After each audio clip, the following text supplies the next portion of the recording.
Hello everyone, this is Breanna Rutter from howtoblackhair.com. And in this video, I will be addressing the reason as to why your hair will not grow past a certain length.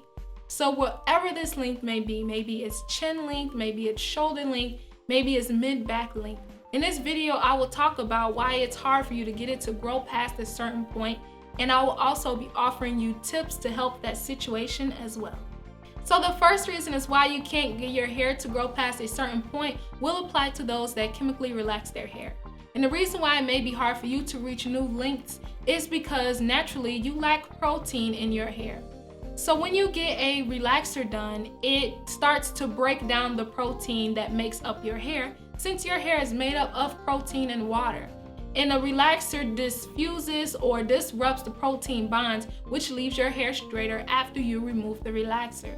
Because you're doing this, you're making the protein bonds weak in your hair, which gives you a lack of protein for your hair.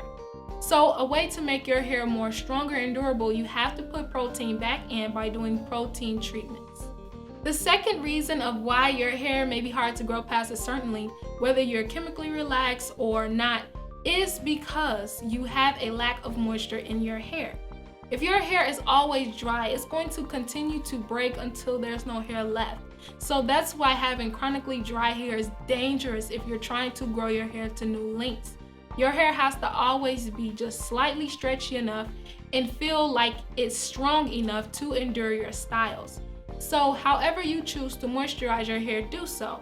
Maybe you need to condition wash your hair or start incorporating that into your hair regimen.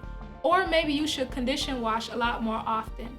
Even also, you can use some type of sprays with your favorite water and conditioner in it to put moisture back into your hair. You will notice that if you're lacking moisture by incorporating it into your hair regimen, you will see your hair reach new lengths. My third reason as to why it may be hard to grow your hair longer is because you are over manipulating your hair or you are experiencing product overkill. What I mean by this is that over manipulation means you constantly have your fingers in your hair. You're always stroking your hair or touching it or playing with your curls, and as tempting as it is when you get your hair done or styled, please resist. But you can do this if you're wearing extensions, but if this is your real hair, please keep your hands out of your hair, and when you set your style, let it sit there until it's time for a new style. Instead of switching up the style every day or every other day, just wear it for a little while so that you're not constantly manipulating your hair. The more manipulation you're doing on your hair, whether you're combing or styling or running your fingers through, the greater you increase the chance of experiencing hair breakage. So this may be the very thing that's making it hard for you to grow your hair. Also, product overkill. If you're using products for every single thing with your hair, to fix split ends, to fix broken ends, to fix dry hair, to fix over protein hair, to fix all these issues with your hair, it's going to weigh your hair down and it's going to be hard for your hair to retain length. Your hair is always growing no matter what, but if it's breaking off as fast as it's growing, it won't look like your hair is growing at all. The fourth reason as to why you may have issues reaching new lengths with your hair is because your hair is in constant contact with moisture absorbance. Moisture absorbance are simply materials that rob your hair and your scalp from water, from moisture itself. And these infamous materials that are commonly used are cotton and wool. So think about the things that your hair is going in contact with throughout the day. Is your hair constantly brushing against your shoulders? Do you sleep on cotton pillows? Do you always wear your favorite wool hat?